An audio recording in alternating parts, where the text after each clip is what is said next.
నమస్తే, welcome to Suman TV. ఆంధ్రప్రదేశ్లో ఎన్నికల వేళ అదే దానికి సంబంధించిన థీమ్తో వస్తున్న చిత్రం వ్యూహం. అయితే రామ్ గోపాల్ వర్మ దర్శకత్వం వహించిన ఈ సినిమా దానికి సంబంధించిన సెన్సేషనల్ వార్త అయితే ఒకటి బయటకు వస్తుంది. దీనికి సంబంధించి మెజారిటీ విభాగాల్లో కట్స్, బీప్ సౌండ్స్ ఎక్కువగా వినిపిస్తున్నాయంటూ కూడా ఒక వార్త తెరపైకి వచ్చింది. మరి ఇదే జరిగితే ఆర్జీవీ అనుకున్న వ్యూహం ఫలిస్తుందా?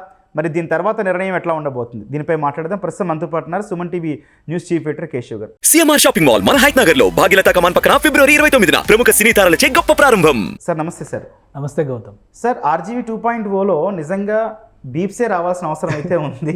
కానీ ఈ సినిమాకి సంబంధించి మరి దాదాపు మెజారిటీ శాతం బీప్స్ వినపడతాయి, లేదంటే కట్స్ చేశారు అని కూడా వినిపిస్తుంది. ఏంటి సార్ అసలు రీజన్ ఏమేమింటుంది? అంటే ఒకటి, ఈ సినిమా ఒక రకంగా చావు తప్పి కన్నులు అట్టపోయినట్టుగా రామ్ గోపాల్ వర్మ గారు థియేటర్లోకి తీసుకొచ్చేటువంటి ప్రయత్నం. ఆర్జీవీ గారు, రామ్ గోపాల్ వర్మ అంటే, ఎందుకంటే రామ్ గోపాల్ వర్మ అనే పేరుకి వేరే ఇది ఉంది, ఆర్జీవీ అనే పేరుకి ఇంకొక అది నా అభిప్రాయం. సో ఆర్జీవీ గారు ఈ సినిమాని తీసుకొచ్చేటువంటి ప్రయత్నం చేస్తున్నారు. ఇప్పుడు వస్తున్నటువంటి రిపోర్ట్ ప్రకారం ఏంటంటే కోర్టు ఇప్పటికి 3 సార్లు సెన్సార్ బోర్డుకి వెళ్ళింది. ఇది 3 సార్లు సెన్సార్ చేశారు. సో అభ్యంతరాల పైన కూడా కోర్టు చాలా సీరియస్ కన్సిడరేషన్ తీసుకున్నటువంటి పరిస్థితి ఉంది.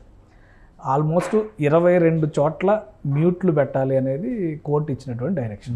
22 చోట్ల అంటే బీప్ సౌండ్లు వస్తాయి అన్నమాట. అంటే అవి బూతులా, పేర్లా, ఏంటి అనేది సినిమా చూసేవాళ్ళు అర్థం చేసుకోవాల్సినటువంటి అంశం. ఇంకోటి ఏంటంటే ఒక 3 సీన్స్ పైన చాలా సివియర్ అబ్జెక్షన్స్ రైజ్ చేశారు. లోకేష్ గారి తరపున కేసులు, ఇందులో 3-4 ఉన్నారు ప్రతివాదులు. ఈవెన్ కాంగ్రెస్ పార్టీ కూడా ఇస్తుంది. ఎందుకంటే సోనియా గాంధీ గారికి సంబంధించినటువంటి క్యారెక్టర్ని కూడా అక్కడ డీవియేట్ చేసేలాగా ఆ సినిమాలో చూపించారు అనేది అభ్యంతరం. సో ఆ 3 సీన్లో 2 సీన్లని దాదాపు తీసేశారు, ఆ సీన్స్ కట్ చేసేసారు. సో అది ఒకటి. ఇంకొకటి ఏంటంటే పేర్లు కూడా రామ్ గోపాల్ వర్మ, ఆర్జీవీ అనేటువంటి సినీ పర్సనాలిటీ, ఆయన చాలా లెజెండ్, అవన్నీ అంత తెలుసు కదా. నేరుగా వాళ్ళ పేర్లే పెట్టి, వాళ్ళ క్యారెక్టర్స్నే పెట్టి, వాళ్ళ కథలను ఈయన రాసుకుని తీయడం అనేది ఒక సహేతుకమైనటువంటి అంశం కాదు. సో మనం ఫస్ట్లో కూడా కొన్ని సీన్స్ అనుకున్నాం, జెండాలు అవే, గుర్తులు అవే, క్యారెక్టర్స్ అవే, పేర్లు అవే, అసలు ఎలా చేస్తారు, ఇది విచిత్రంగా ఉందని. మరి ఫస్ట్ టైం కేంద్ర సెన్సార్ బోర్డు నుంచి సర్టిఫికేట్ ఎలా తెచ్చారో అసలు ఫస్ట్ అది ప్రాసిక్యూట్ చేయాలి.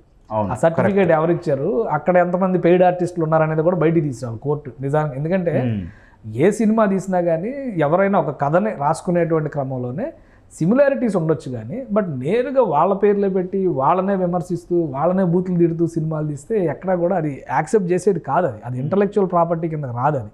అదేంటంటే ఖచ్చితంగా అదొక ఉగ్రవాద చర్యగా పరిగణించాల్సినటువంటి పరిస్థితి ఉంది. సో ఇక్కడ కోర్టు ఈ అభ్యంతరాలన్నింటినీ కూడా పరిగణలోకి తీసుకుంది. చంద్రబాబు నాయుడు గారి పేరు, పవన్ కళ్యాణ్ గారి పేరు, ఇలా మరికొంతమంది పేర్లు ఉన్నాయి.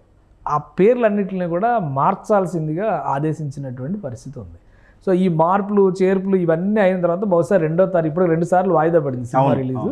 2వ తారీఖు వస్తుందో, మరి ఇంకొక వారం రోజులు వెనక్కి వెళ్ళి వస్తుందో, కానీ మొత్తానికి 2వ తారీఖున అయితే నిర్మాతలు సినిమా రిలీజ్ చేయడానికి ప్రయత్నాలు చేస్తున్నట్టుగా సంకేతాలు ఉన్నాయి. బట్ కోర్టు ఇచ్చినటువంటి డైరెక్షన్స్ ప్రకారం ఈ మార్పులన్నీ చేసిన తర్వాత అప్రూవల్ వచ్చేటువంటి ఛాన్సెస్ ఎక్కువ ఉన్నాయి దీనిలో. కానీ సార్, ఆర్జీవీ వ్యూహం బెడిసి కొట్టింది అనుకోవచ్చు. ఎందుకంటే ప్రధాన భాగం సారం మొత్తం దెబ్బతిన్నాక ఆయన వ్యూహం అదే కదా సార్. సో ఆ వ్యూహం బెడిసి కొట్టింది అనుకోవచ్చా? అంటే ఖచ్చితంగా అది బెడిసి కొట్టినట్టే చూడాలి. కాకపోతే మరి ఆయన మెంటాలిటీకి ఆయన మళ్ళీ ఇన్స్టాలోనో, ట్విట్టర్లోనో ఏం ట్వీట్ చేస్తారో అది కూడా చూడాలి. ఖచ్చితంగా అది ఒకటి, సినిమా అనేది ఒక ఇన్స్ట్రుమెంట్గా రాజకీయంగా ఉపయోగపడినటువంటి సందర్భాలు కొన్ని వందలు ఉన్నాయి. ఇప్పుడు కాదు, ఎన్టీ రామారావు గారు ముఖ్యమంత్రిగా ఉన్నప్పుడు కూడా కృష్ణ గారు, సూపర్ స్టార్ కృష్ణ గారు కూడా ఎన్టీ రామారావు ప్రభుత్వ నిర్ణయాలపైన సినిమాలు తీసినటువంటి పరిస్థితి ఉంది. మండలాధీశుడు అనేటువంటి సినిమా గురించి మనం చాలా విన్నాం. ఎందుకంటే అప్పటికి ఉన్నటువంటి తాలూకాలను రద్దు చేసి ఎన్టీ రామారావు గారు మండలాల వ్యవస్థను తీసుకొచ్చారు. సో దాన్ని అది నెగిటివ్ దీని కింద ప్రొజెక్ట్ చేస్తూ ఆ సినిమా తీశారు. చంద్రబాబు నాయుడు గారు ముఖ్యమంత్రి ఉండగా 2004లో దాసనారాయణరావు గారు కూడా పిచ్చోడి చేతిలో రాయని ఒక సినిమా తీశారు.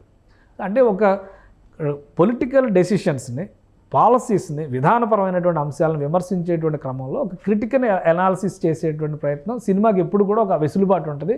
సినిమా రంగం నుంచి వచ్చి రాజకీయాల్లో రాణించాలని ఆశిస్తున్నటువంటి చాలామంది, లేదా రాజకీయ నాయకుల ప్రాపకం కోసం సినిమాలు తీసి వాళ్ళు ఏదో పదవులు ఇస్తారు, ఇంకోటి ఏదో అవకాశం ఇస్తారు, స్టూడియోలు కట్టుకోవడానికి ల్యాండ్ ఇస్తారని అనుకునే వాళ్ళు కూడా అలాంటి సినిమాలు తీయడం సహజం.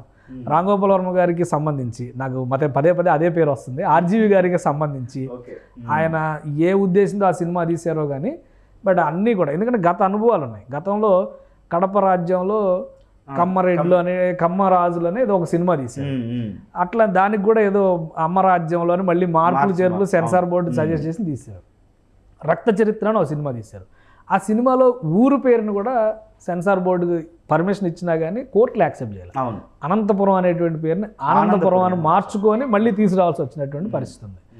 ఇన్ని పరిణామాలు జరిగినా కానీ మళ్ళీ ఈ సినిమా విషయంలో అదే తప్పు ఆర్జీవి ఎందుకు చేశారో మరి ఆయనకే తెలియాలి. అది లేదా నేనేమైనా చేయగలను, ఎవరో ఆపలేరు, నాకు వేరే వాళ్ళ ఆశీస్సులు ఉన్నాయి, లేదా ఇంకెవరో చాలా పెద్దవాళ్ళ ఆశీస్సులు ఉన్నాయి అనేటువంటి ఆలోచనతో చేశారో ఆయనకి.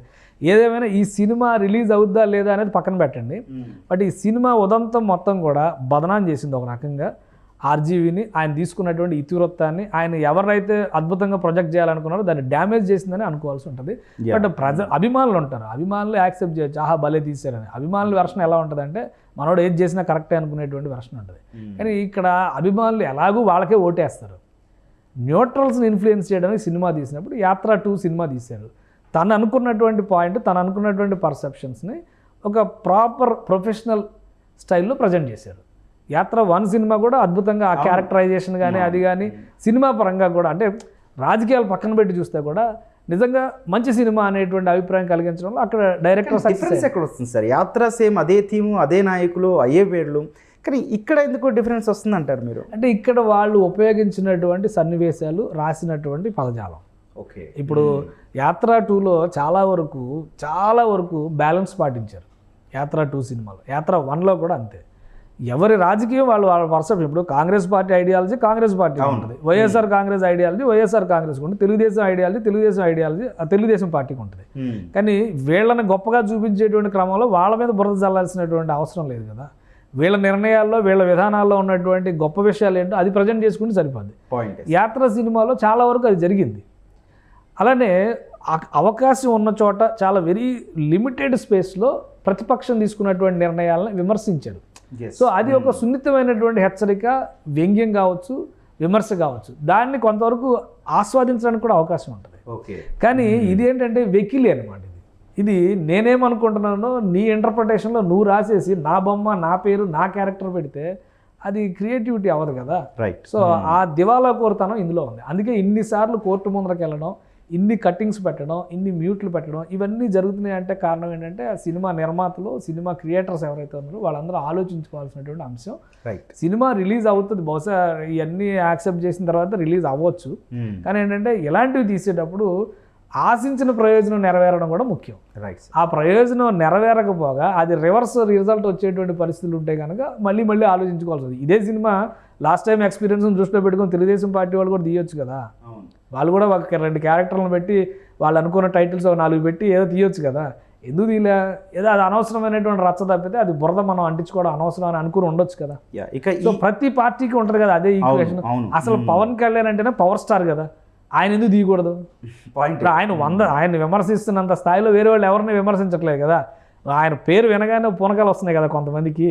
సో అంత విమర్శను ఎదుర్కొంటున్నటువంటి పవన్ కళ్యాణ్ కూడా సినిమాని ఎందుకు ఒక టూల్గా, ఆయన సినిమాలో ఏదో ఒక డైలాగ్ పెడితేనే వణికిపోవడమో, ఉడికిపోవడమో, లేదా టికెట్లు రేట్లు పెరిగిపోవడమో జరుగుతున్నాయి అనేటువంటి విమర్శలు వస్తున్నాయి. సో ఆయన ఒప్పుకోనప్పుడు, ఆయన అలాంటి వ్యక్తే ఈ సినిమాల ద్వారా చెప్పుకోవాలనేటువంటి ఆలోచన చేయనప్పుడు మీరు చేసినటువంటి ఆలోచనలో పరిపక్వత, పరిపూర్ణత ఉండాలి. అవి రెండు లేనప్పుడు ఇలాంటి విమర్శలు ఎదురు. ఇక దీని పార్ట్ 2, దీని కొనసాగింపు శపథం ఎట్లా ఉండే అవకాశం ఉంది సార్? ఏ వ్యూహమే ప్రతి వ్యూహంలో చిక్కుకుని ఉన్నప్పుడు శపథం గురించి మనం పెద్దగా ఏం డిస్కస్ చేయడానికి అవకాశం ఉంది. ఎందుకంటే 2 సినిమాలని కూడా కోర్టు స్క్రూటినీ చేసింది. వీళ్ళు 2 సినిమాలని ఓ 15 రోజుల వ్యవధితో రిలీజ్ చేయాలనుకున్నారు. బట్ ఇప్పుడు ఉన్నటువంటి సమయం తక్కువ కాబట్టి మళ్ళీ రేపు ఎలక్షన్ కోడ్ వచ్చింది అనుకో, ఇవన్నీ ఆపేయాల్సి వస్తుంది. సో ఎలక్షన్ కోడ్కి ముందరే రిలీజ్ చేసుకోవాల్సినటువంటి పరిస్థితి. అందుకనే వారం రోజులు 3 రోజులు గ్యాప్తో ఏదో రిలీజ్ చేస్తామండి. స్క్రూటినీ అనేది 2 సినిమాలకి సంబంధించి జరిగింది. పేర్ల మార్పులు, అలానే వ్యక్తులకు సంబంధించినటువంటి కొన్ని అభ్యంతరాలు చెప్పినటువంటి సన్నివేశాల కటింగ్ 2 సినిమాలకి సంబంధించి ఉంటుంది. ఈ 22 మ్యూట్లు అనేది బహుశా 2 పార్ట్లో కలిపి వచ్చి ఉండొచ్చు. సో ఈ ఓవరాల్గా వచ్చినటువంటి రిపోర్ట్గానే మనం చూడాలి. ఇక ఫైనల్గా కోర్టు అప్రూవల్ ఇచ్చేసింది కాబట్టి బహుశా 2వ తారీఖునో 3వ తారీఖునో సినిమా రిలీజ్ చేసుకోవడానికి ఏర్పాట్లు చేసుకోవచ్చు. కానీ ఇది జరిగిపోయిన తర్వాత చేతులు గాలేక ఆకులు పట్టుకోవడం అంటారు కదా. కాబట్టి జరిగిపోయిన తర్వాత పట్టుకునే కంటే ఆల్రెడీ అనుభవాలు ఉన్నప్పుడు జాగ్రత్త ముందే తీసుకుంటే ఎంత ప్రతికూలత ఎదురై ఉండేది కాదనేది నా అభిప్రాయం. Right sir, thank you sir.